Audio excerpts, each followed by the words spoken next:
Hello everyone, my self is समी। आप देख रहे हैं समी थ्री कॉर्नर। आज हम आपके लिए लेके आए हैं नेशनलिज्म इन इंडिया का पार्ट 2। पार्ट 1 के अंदर आपको हमने बताया था अलग अलग घटनाएं कैसे जो है सामने आई, और हमने जो उनको जो है पढ़ा। आज हम इसी चैप्टर का पार्ट 2 जो है आपके सामने लेकर के आए हैं। बहुत ध्यान से देखिए, बहुत ही इम्पोर्टेंट चैप्टर है, आपके परीक्षा में काम आने वाला। ये एक बहुत ही इम्पोर्टेंट और इंफॉर्मेटिव चैप्टर है, तो यह देखते रहिएगा। नेशनलिज्म इन इंडिया, भारत में राष्ट्रवाद, पार्ट 2। पार्ट 2 के अंदर जो हम जो है आपको ये बताएंगे किस तरह जो चौरी चौरा घटना 1922 के अंदर हुई, और उस जो है चौरी चौरी घटना का जो है क्या परिणाम हुआ। इसके बाद हम बताएंगे टुवार्ड सिविल डिसोबीडियंस, सविनय अवज्ञा की ओर एक नया आंदोलन, वर्ल्ड वाइड इकोनॉमिक डिप्रेशन, दुनिया भर में आर्थिक मंदी के बारे में बताएंगे। इसके बाद हम बताएंगे साइमन कमीशन, और इसके बाद बताएंगे डिमांड फॉर पूर्ण स्वराज की मांग जो है कैसे उठी। साल्ट, इसके बाद साल्ट मार्च यानी दांडी यात्रा के बारे में बताएंगे। एंड सिविल डिसओबीडियंस मूवमेंट, नमक मार्च और सविनय अवज्ञा आंदोलन। इसके बाद सिविल डिसओबीडियंस मूवमेंट के बारे में बताएंगे। इसके बाद लास्ट में फाइनली हम डिस्कस करेंगे सेंस ऑफ कलेक्टिव बिलोंगिंग, यानी सामूहिक अपनेपन का भाव, यानी राष्ट्रवाद का जो है जो है क्लियर कट जो है जो फॉर्मुलेशन होगी, वो किस तरह जो है हम इसको जो है डिफाइन करेंगे। हमारे जो नेताओं ने, हमारे जो है लीडर्स ने किस तरह जो है देश को आजाद कराया और अपनी अहम भूमिका जो है निभाई। तो देखते रहिएगा भारत में राष्ट्रवाद, नेशनलिज्म इन इंडिया। पूरे देश भर के अंदर जो है असहयोग आंदोलन जो है चल रहा था।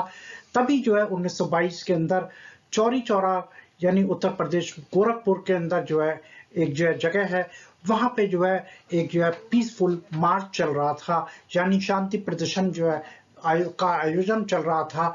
और वहां पे जो उस प्रदर्शन के अंदर जो है हिंसक जो है झड़प हो जाती है, और उस जो झड़प के अंदर ने जो है उस आंदोलन को जो है हिंसात्मक जो रूप जो दे दिया। और वो जो उस भीड़ ने क्या किया, वहां पे जो भीड़ जो मौजूद थी, पुलिस वालों ने जो उन पे जो डंडे बरसाए। लोगों ने गुस्से में आकर के वो भूल गए कि ये जो है असहयोग और अहिंसात्मक आंदोलन है, और उन्होंने भी जो बदला लेने के लिए जो है जो है उतावले हो गए, उग्र हो गए। और उन्होंने जो है जो वहां पे पुलिस स्टेशन था, उस पुलिस स्टेशन के अंदर पुलिस वाले मौजूद थे, उसको आग लगा दी। आग लगाने पे या क्या हुआ, जो उस बाजार के अंदर शांतिपूर्ण प्रदर्शन चल रहा था वो हिंसक रूप के अंदर जो बदल जाता है, और जो है पुलिस वाले जो है उसके अंदर जो मौजूद थे वो मारे जाते हैं। और इससे जो है ये आंदोलन चौरी चौरा का आंदोलन 1922 के अंदर हिंसक रूप ने जो धारण कर लिया। उससे गांधी जी को इस आंदोलन को, असहयोग आंदोलन को रोकना पड़ा।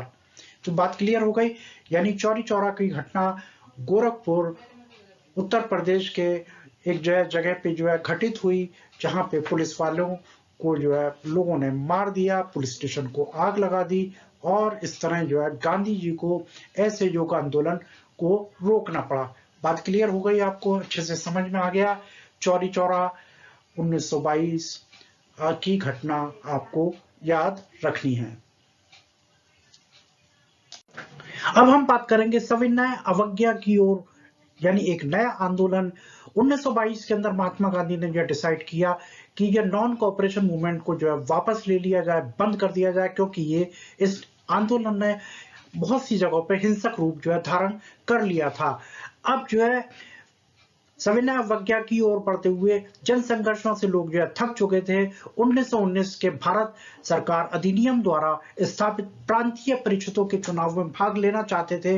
उन्होंने महसूस किया कि परिषद के भीतर ब्रिटिश नीतियों का विरोध करना महत्वपूर्ण था। जब वो यह चुनावों में हिस्सा लेंगे, जीत करके आएंगे, और जो ब्रिटिश सरकार के अंदर जो शामिल होंगे, तो वो जो है उनकी नीतियों को जो अच्छे से जो है विरोध कर सकते हैं। लोगों ने ऐसा जो है फील किया। तो इस तरह जो है ये घटना 1922 के अंदर जो है आंदोलन बंद किया गया। अब जो है सविनय अवज्ञा की ओर हम जो है बढ़ते हुए जो है एक नया आंदोलन जो है शुरू होने जा रहा है। उसको बहुत ध्यान से देखिए, बहुत ही इंपॉर्टेंट, बहुत ही इंफॉर्मेटिव ये आंदोलन नेशनलिज्म इन इंडिया, भारत में राष्ट्रवाद के अंदर जरूरी है। सविनय अवज्ञा की ओर बढ़ते हुए हम आगे बढ़ रहे हैं। इसमें CR दास, मोतीलाल नेहरू, जो कि जवाहरलाल नेहरू के पिता थे, उन्होंने स्वराज पार्टी का गठन किया within the Congress to argue for a return of council politics, यानी काउंसिल पॉलिटिक्स के अंदर हिस्सा लेने के लिए, राजनीति में वापस आने के लिए उन्होंने स्वराज पार्टी का गठन किया, जिसमें ये देख रहे हैं आप, ये चित्र देख रहे हैं, ये मोतीलाल नेहरू, इस वाले चित्र के अंदर आपको दिखाई दे रहे हैं, ये मोतीलाल नेहरू और ये CR दास, इन्होंने मिलकर के एक पार्टी का गठन किया, स्वराज पार्टी।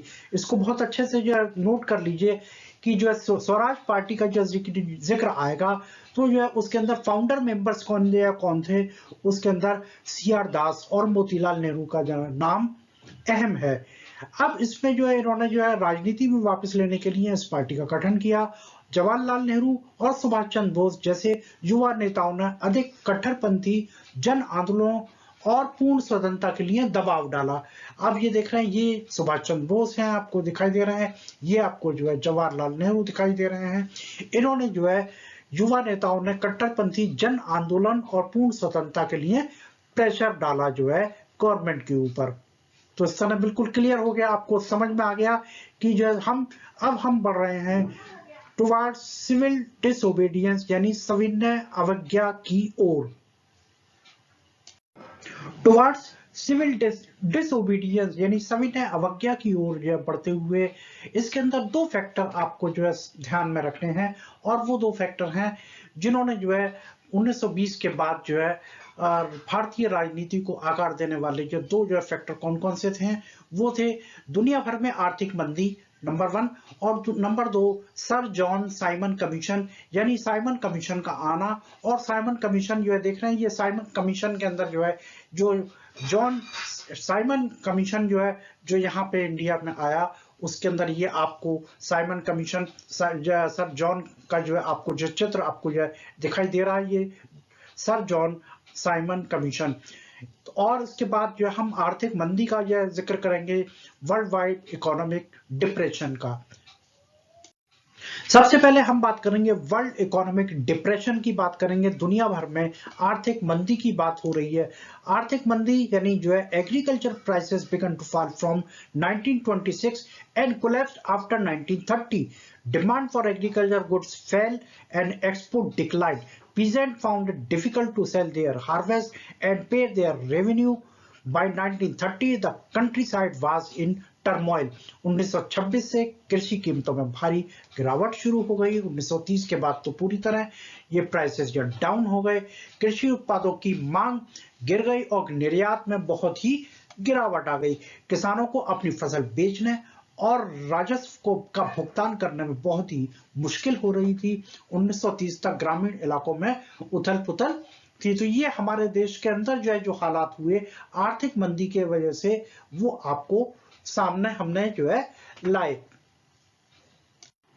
सिविल डिसोबीडियंस के चलते हुए हम एक बार फिर सेकंड अपने फैक्टर के ऊपर जाते हैं, वो था साइमन कमीशन। अब साइमन कमीशन क्या है, ब्रिटेन में टोरी सरकार ने भारत में संवैधानिक व्यवस्था में कुछ बदलाव का सुझाव देने के लिए एक वैधानिक आयोग का गठन किया।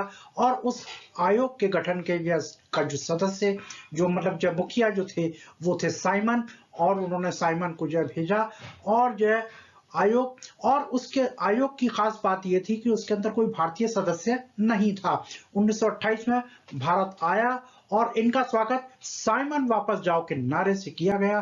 कांग्रेस और मुस्लिम लीग ने कमीशन के खिलाफ प्रदर्शन किया। तो इस तरह साइमन कमीशन जो भारत के अंदर संवैधानिक बदलाव के लिए आया था, उसका स्वागत कैसे किया गया, गो बैक साइमन, यानी साइमन वापस जाओ, साइमन वापस जाओ। तो इस तरह आप देख रहे हैं कि हमने दो फैक्टर को बताया। नंबर 1 वर्ल्ड इकोनॉमिक डिप्रेशन, यानी पूरी आर्थिक मंदी दुनिया भर के अंदर, और दूसरा साइमन कमीशन। तो अच्छे से आपको क्लियर हो गया जो दो फैक्टर इंपॉर्टेंट थे भारतीय राजनीति के अंदर वो आपको क्लियर कर दिए गए। अच्छे से समझ में आ गया होगा आपको। I hope it will clear to you. अब हम बात करेंगे जो डिमांड फॉर पूर्ण स्वराज। पूर्ण स्वराज का जो है एक नया जो है टॉपिक आपके जो सामने जो आ रहा है। इसमें लॉर्ड इरविन ने जो अनाउंस किया अक्टूबर 1929 के अंदर एक ऑफर दिया इंडिया को, डोमिनियन स्टेटस जो है इंडिया को बनाने के लिए। इसमें जो कांग्रेस की जो नेता थे वो सेटिस्फाई नहीं थे, और खास करके जो कट्टरपंथी यानी specially the radicals. Lahore session December 1929, Jawaharlal Nehru formalise the demand for Purna Swaraj और full independence for India, declared that 26 January 1930 would be celebrated as Independence Day. Lord Irwin ने 1929 में भारत के लिए डोमिनेंट स्टेटस की स्पष्ट पेशकश की, जिससे जो है बाकी कांग्रेस के नेता और खास करके कट्टरपंथी वो संतुष्ट नहीं थे। लाहौर अधिवेशन में जो है पूर्ण स्वराज की मांग के लिए पूर्ण स्वतंत्रता की मांग को औपचारिक रूप दे दिया गया।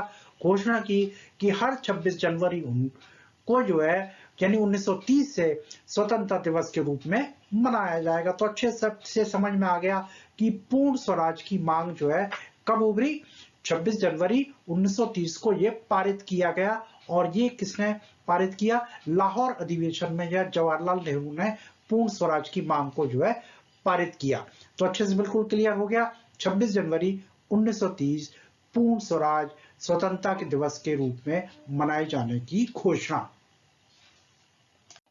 इस वीडियो में हम ये डिस्कस करेंगे कि जो है महात्मा गांधी ने नमक में एक शक्तिशाली प्रतीक पाया जो कि राष्ट्र को एकजुट कर सकता था, पूरे देश को जो है एक साथ ये यूनाइट कर सकता था। और नमक जो है एक ऐसा जो है तत्व था जिसका जो सेवन अमीर और गरीब जो है सभी समान रूप से करते थे। भोजन की सबसे आवश्यक वस्तुओं में से एक था, और इसी नमक को बनाने में जो है ब्रिटिश सरकार का पूरा एकाधिकार था कि वही नमक को प्रोड्यूस कर सकती है, बना सकती है, और उसके ऊपर भी जो है बेचने पे जो है टैक्स जो था जो यानी जो है कोई भी जो नमक खरीदेगा तो उसको जो है टैक्स जो है चुकाना पड़ेगा। इस टैक्स को खत्म करने के लिए जो है नमक मार्च और सविनय अवज्ञा आंदोलन की जो शुरुआत होती है वो गांधी जी ने जो है किस प्रकार की और किस तरह जो है इस जो है कानून को जो है मतलब जो है तोड़ा, नमक बनाने का कानून जो है तोड़ा, और सविनय अवज्ञा आंदोलन का जो है की स्टार्टिंग भी जो है इसी जो है नमक कानून से ये समझ लीजिए आधिकारिक तौर पर जो होती है। तो ये आपको ये क्लियर हो गया कि नमक मार्च और सविनय अवज्ञा आंदोलन का एक जो है गहरा जो है रिलेशन है। नमक जो है हमारी जिंदगी का एक आवश्यक तत्वों में से एक है। Is it clear now? I hope you have clear the point.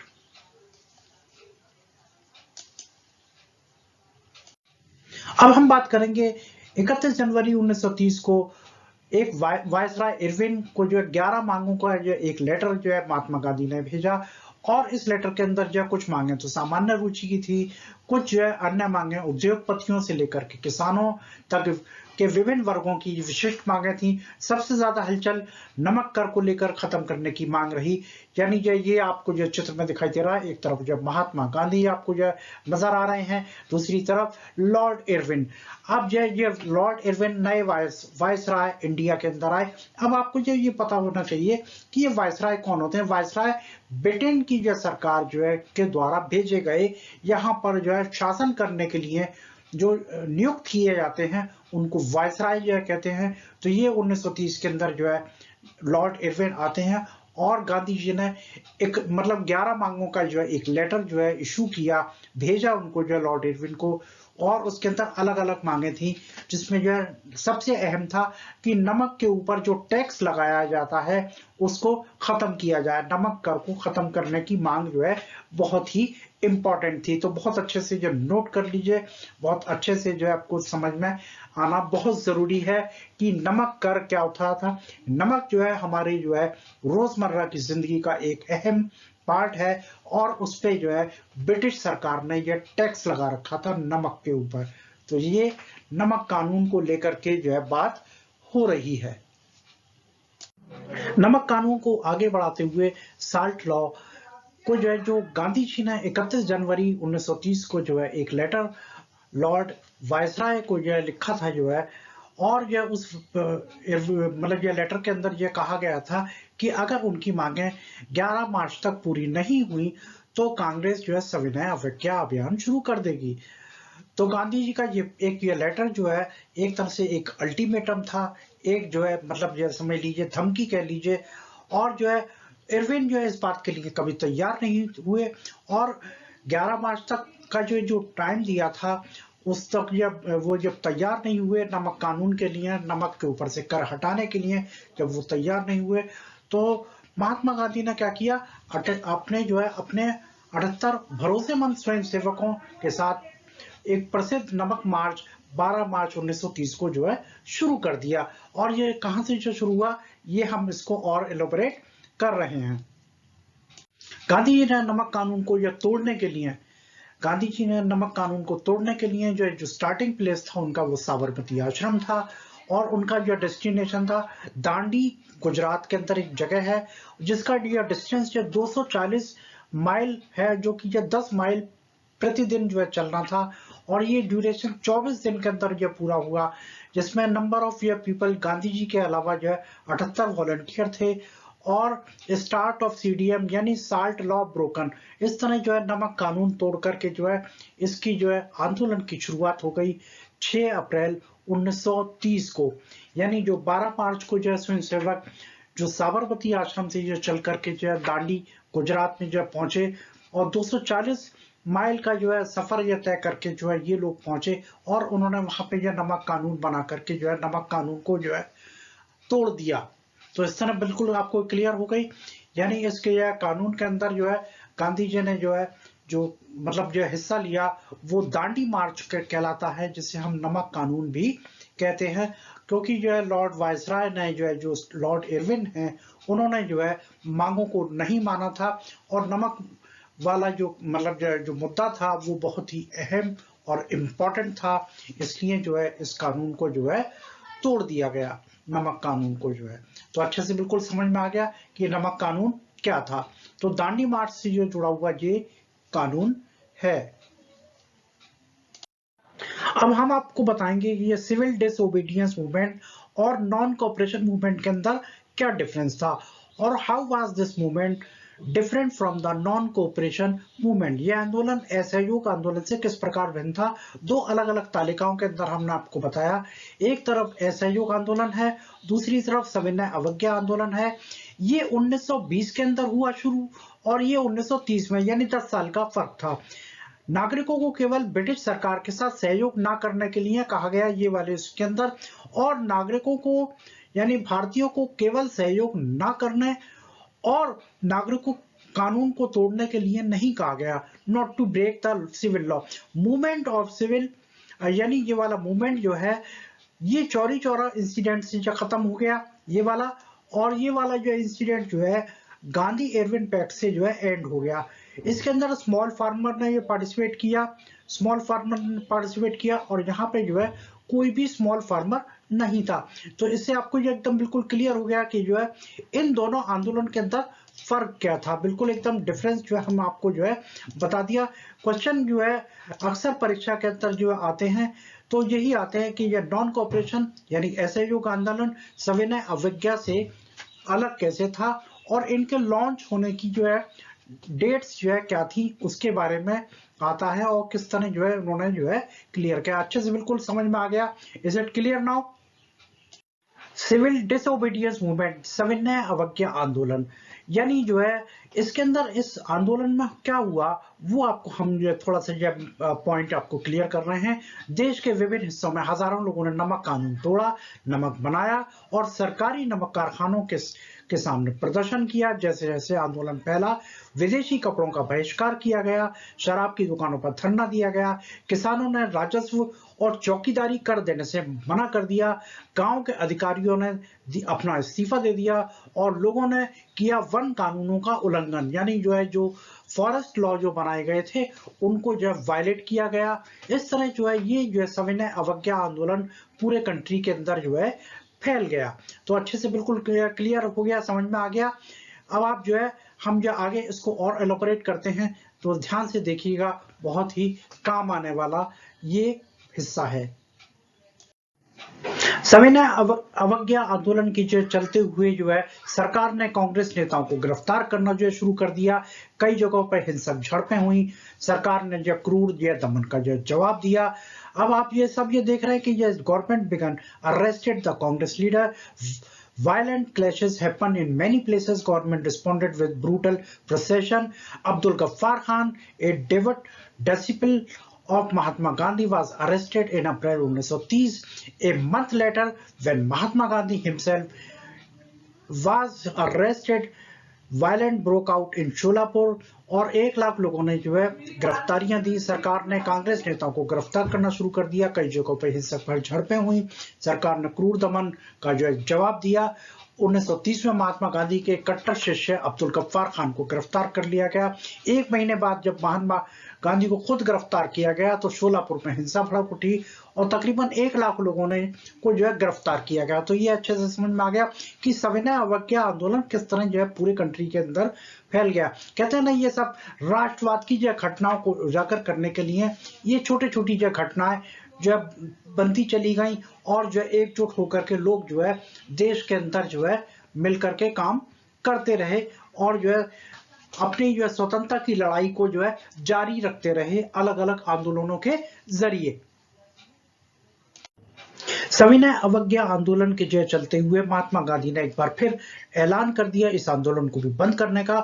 और ये आंदोलन जो है बंद करने में जो है गांधी और इरविन समझौता जो है ये तय हुआ। इसमें सहमति जो व्यक्त की। इस समझौते को गांधी इरविन पैक्ट के नाम से भी जाना जाता है। तो अच्छे से क्लियर हो गया कि ये आंदोलन कैसे बंद हुआ। गांधी इरविन पैक्ट जो कि जो है इस आंदोलन ने भी जो है हिंसक रूप जो है अपना लिया था। जैसे कि जो है मतलब सत्याग्रह वाला जो आंदोलन जो है हिंसक हो गया था, उसी तरह ये आंदोलन भी जगह जगह हिंसक हो गया, जिसके कारण जो है इसको बंद करना पड़ा और इस समझौते को गांधी इरविन पैक्ट के नाम से जाना जाता है। Is it clear now? Gandhi Irwin pact को जो है ध्यान में रखते हुए इस डेट को जो है बहुत अच्छे से नोट कर लीजिए, ध्यान में रख लीजिए। 5 मार्च 1931। और ये पैक्ट किसके बीच में हुआ? लॉर्ड इरविन और गांधी जी के बीच में। एक तरफ जो है गांधी जी की तस्वीर आपके सामने दिखाई दे रही है, दूसरी तरफ लॉर्ड इरविन की तस्वीर आपको यह दिखाई दे रही है, पिक्चर दिखाई दे रही है। तो महात्मा गांधी ने एक बार इस आंदोलन को बंद कर दिया और इस आंदोलन को जो है समझौते को गांधी इरविन पैक्ट के नाम से जाना जाता है। Is it clear now? इस चित्र के अंदर आप देख रहे हैं second round table conference London के अंदर 1931 में हुई। इसके अंदर जो गांधी जी की आपको ये तस्वीर ये दिखाई दे रही है। तो जो है ये राउंड टेबल कॉन्फ्रेंस वहां पे लंदन में आयोजित की गई, जिसमें जो गांधी जी ने हिस्सा लिया। Second round table conference London 1931। इसमें क्या हुआ कि इसमें वार्ता जो है जो टूट गई और वो जो है गांधी जी निराश होकर के लौट आए। भारत वापस आकर के उन्हें पता चला कि सरकार ने दमन कर नया एक चक्र शुरू कर दिया। गफ्फार खान और जवाहरलाल नेहरू दोनों जेल में थे। कांग्रेस को अवैध घोषित कर दिया गया और जो है बैठकों, प्रदर्शनों, बहिष्कारों को रोकने के लिए कई उपाय किए गए थे। महात्मा गांधी ने सविनय अवज्ञा आंदोलन को फिर से जो है शुरू करने का ऐलान किया। Is it clear now?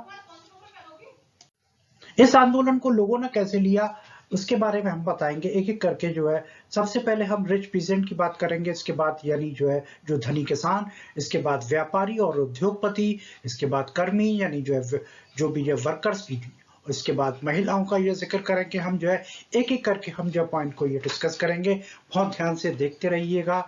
हम आपको क्लियर कट करते जाएंगे कि लोगों ने आंदोलन में कैसे हिस्सा लिया, हाउ टू पार्टिसिपेट पीपल।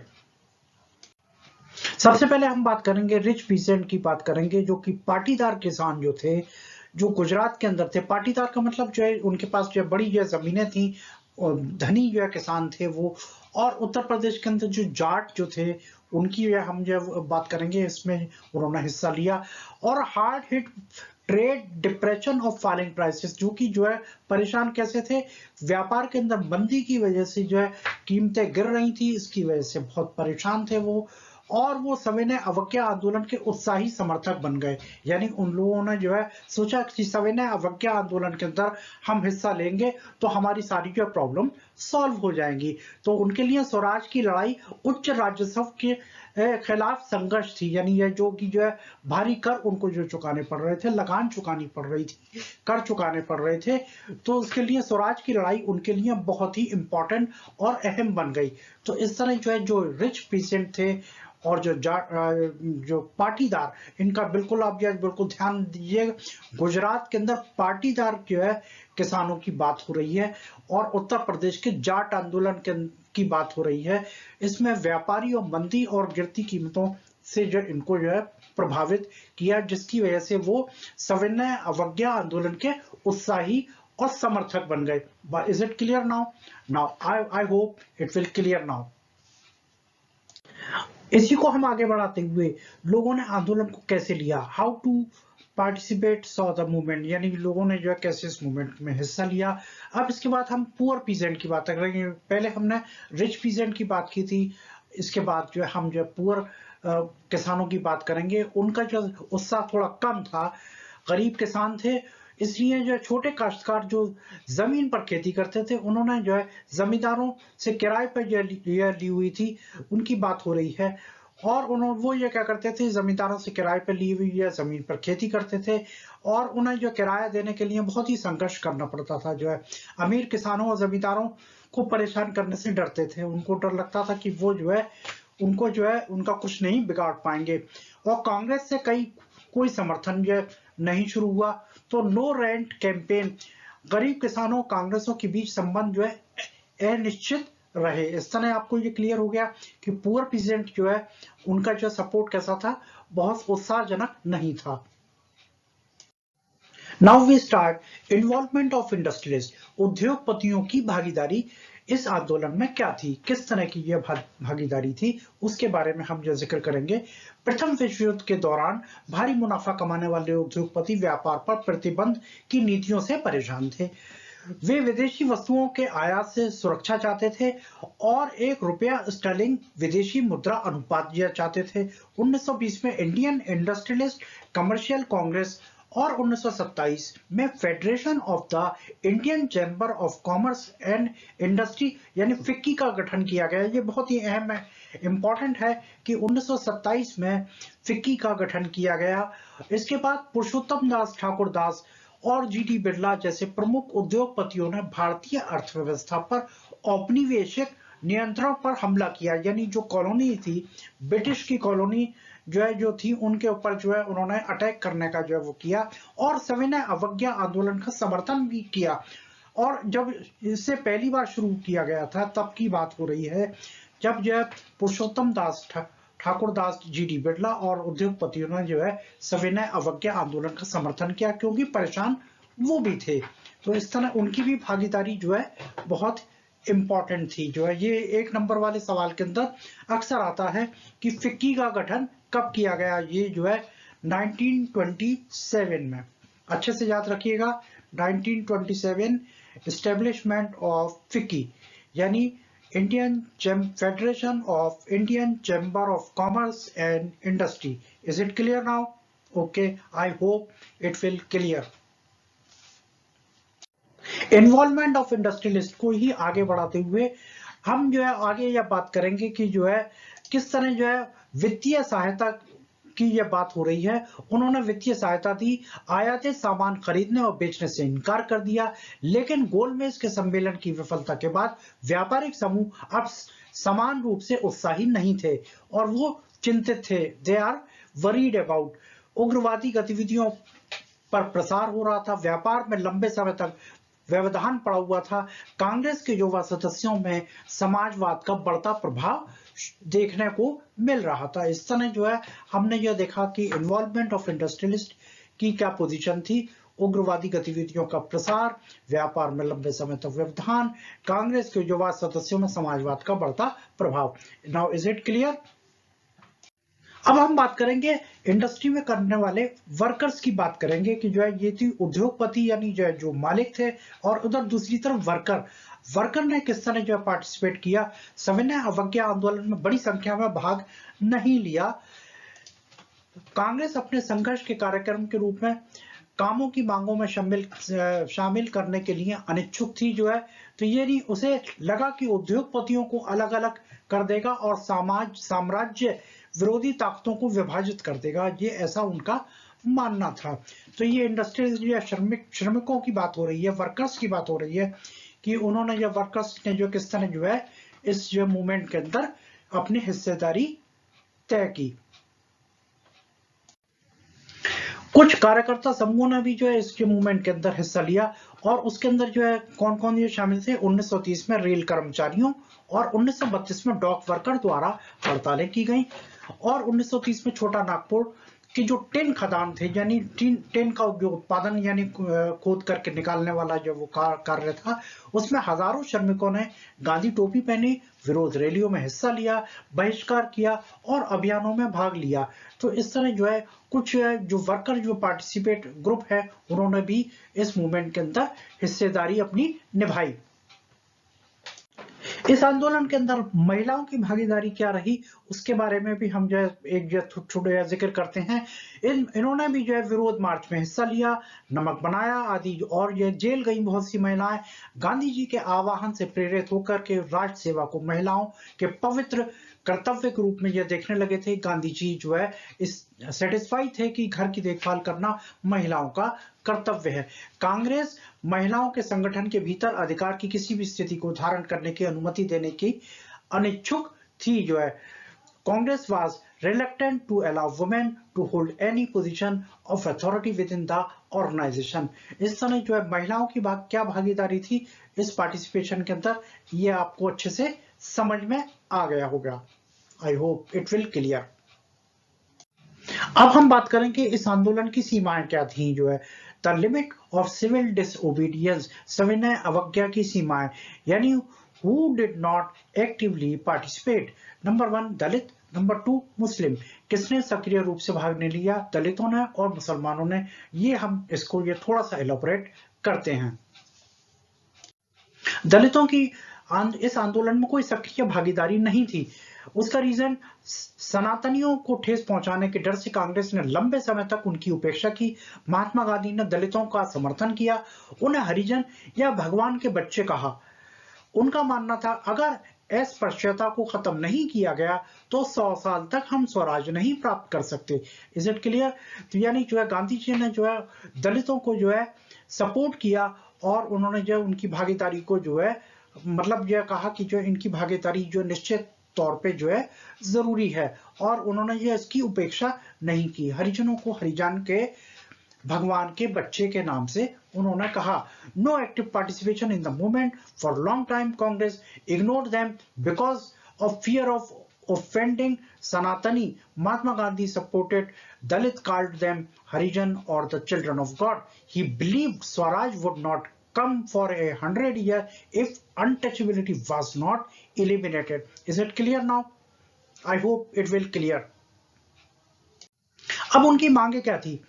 हम ये बात करेंगे शैक्षणिक संस्थानों में वो चाहते थे कि जो कुछ सीटें जो है रिजर्व की जाए और पृथक निर्वाचक मंडल जो कि विधान परिषदों के दलित सदस्यों का जो है चयन करेंगे। माना जाता है कि राजनीतिक सशक्तिकरण उनकी सामाजिक अक्षमताओं की समस्याओं का समाधान करेगा।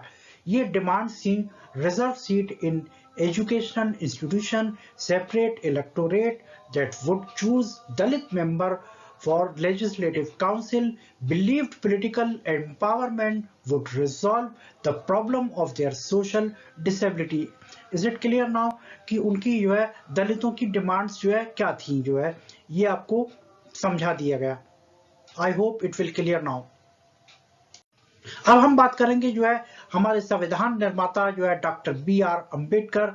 डॉक्टर बी आर अम्बेडकर की बात कर रहे हैं। इसमें 1930 में दलित दलितों को दलित वर्ग संघ में यह संगठित किया गया और दलितों के लिए अलग निर्वाचक मंडल की मांग को लेकर महात्मा गांधी जी से वो जो है भिड़ गए मतलब जो है उनका टकराव जो clash with Mahatma Gandhi demanding separate electorate for Dalit.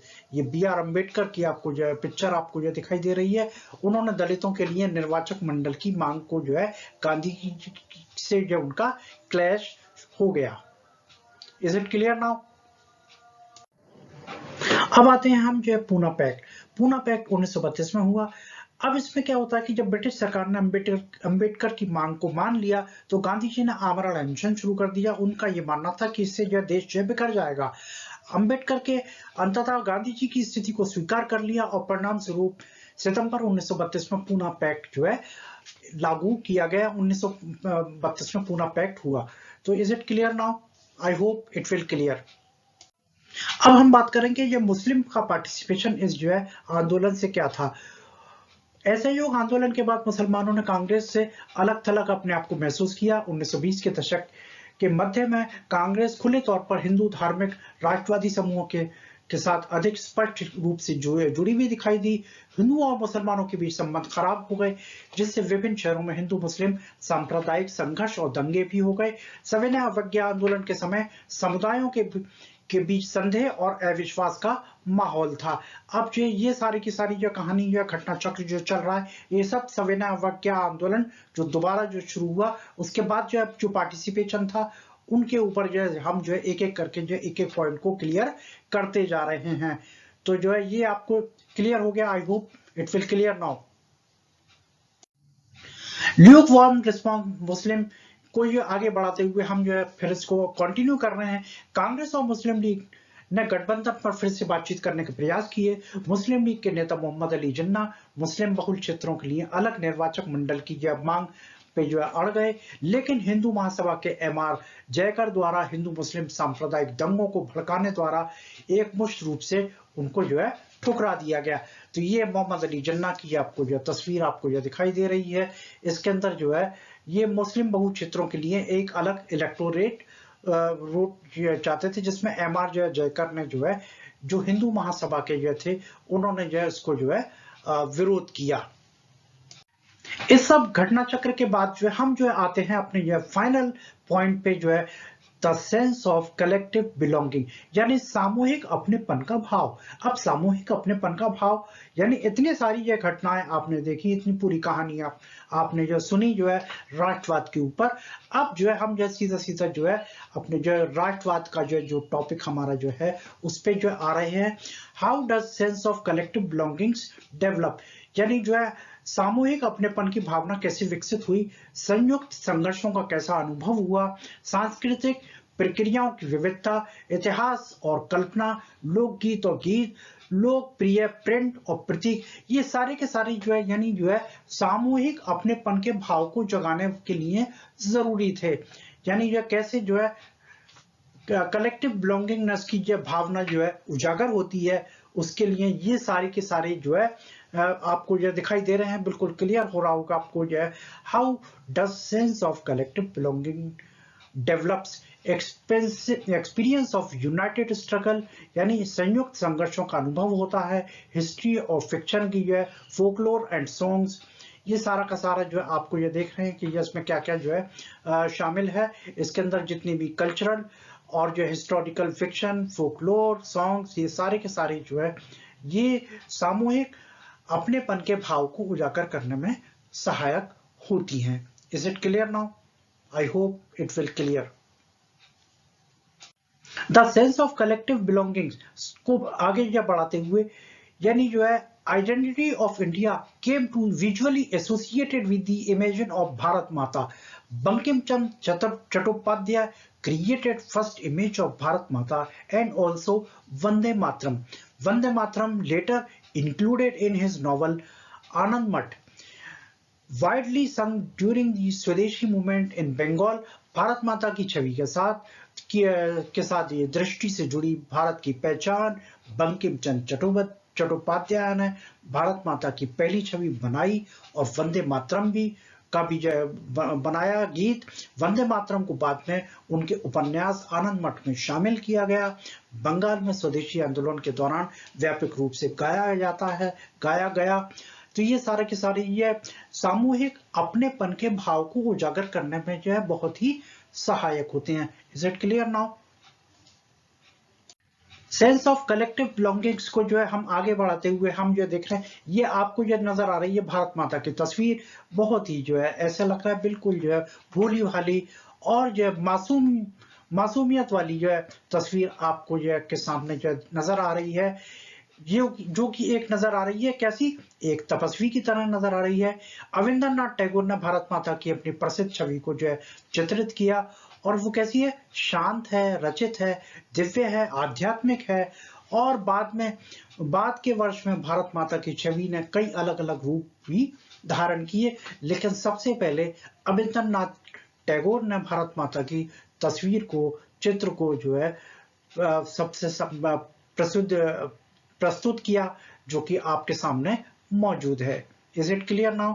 ये है सामूहिक अपनेपन का भाव। सेंस ऑफ कलेक्टिव बिलोंगिंगनेस यानी सामूहिक अपनेपन के भाव को आगे बढ़ाते हुए रविंद्रनाथ टैगोर की जो है कि हम उसको जो है भुला नहीं सकते। उन्होंने जो अपनी जो है प्रसिद्धि जो है मतलब जग जो है जाहिर की, उसके अंदर ये शामिल है। रविंद्रनाथ टैगोर ने क्या क्या लिखा, गाथा गीत लिखे, नर्सरी राइम लिखी, मिथकों का संग्रह शुरू किया और इसके साथ साथ जो है let the movement of folk revival और जो भी लोक संगीत है लोगों और उसके रिवाइवल को जो है उन्होंने जो है लीडरशिप की जो है ये जो है बिल्कुल बहुत ही प्रसिद्ध और ये जग जाहिर जो है हमारे सामने जो है मौजूद थे। Rabindranath Tagore from Bengal. Is it clear now? Bengal के बाद जो है नाम आता है सामूहिक अपनेपन के भाव में जो है जिन्होंने जो भूमिका निभाई वो है तमिलनाडु के जो है नटेशा शास्त्री। इन्होंने यह तमिल लोक कथाओं folklore of the southern India का एक विशाल 4 खंड वाला संग्रह जो प्रकाशित किया। लोक कथाओं को राष्ट्रीय साहित्य जब माना जाता है, लोगों के वास्तविक विचारों विशेषताओं की सबसे भरोसेमंद अभिव्यक्ति को नटेशा शास्त्री ने प्रस्तुत किया। ये नटेशा शास्त्री की जो तस्वीर ये आपके सामने, इसके साथ साथ आप जो है ये भी जो है नोट करते जाइए कि यानी तमिलनाडु से जो है इनका जो है ताल्लुक रहा, रिलेशन रहा। नटेशा शास्त्री इन्होंने फोकलोर ऑफ सदर्न इंडिया का विशालकाय खंड जो है प्रकाशित किया। ये आपको याद रखने योग्य जो है पॉइंट है, इनको आप नोट करते रहिएगा।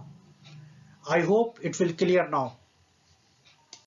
सेंस ऑफ कलेक्टिव बिलोंगिंगनेस को आगे बढ़ाते हुए हम जो है बात करेंगे बंगाल में स्वदेशी आंदोलन के दौरान तिरंगा झंडा यानी लाल, हरा और पीला डिजाइन किया गया। ये आपको सामने यह दिखाई दे रहा है। इसमें ब्रिटिश भारत के 8 प्रांतों का प्रतिनिधित्व करने वाले 8 कमल जो है मौजूद हैं और हिंदुओं और मुसलमानों का प्रतिनिधित्व करने वाला एक अर्धचंद्र यानी ये आपको यह दिखाई दे रहा है और ये साथ में जो है ये सूरज भी आपको यह दिखाई दे रहा है। ये जो है पूरी जो है प्रतिमा को जो है मतलब दर्शाता हुआ मतलब जो है उसको जो प्रतीक को जो दर्शाता हुआ वंदे मातरम का जो है ये वाला जो है झंडा आपके सामने। Is it clear now?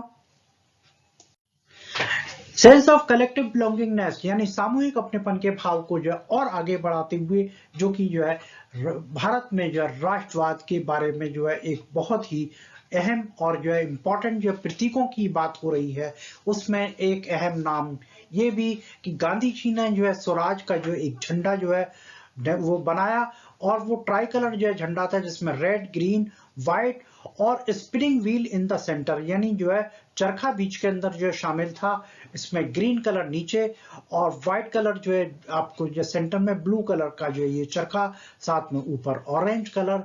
इसमें जो है ये गांधी जी द्वारा निर्मित स्वराज का जो है ध्वज था जो गांधी जी ने डिजाइन किया। Is it clear? स्वराज का झंडा। सेंस ऑफ कलेक्टिव बिलोंगिंगनेस यानी सामूहिक अपनेपन का भाव, उसको आगे बढ़ाते हुए और जो है हम जो है बात कर रहे हैं री इंटरप्रिटेशन ऑफ हिस्ट्री।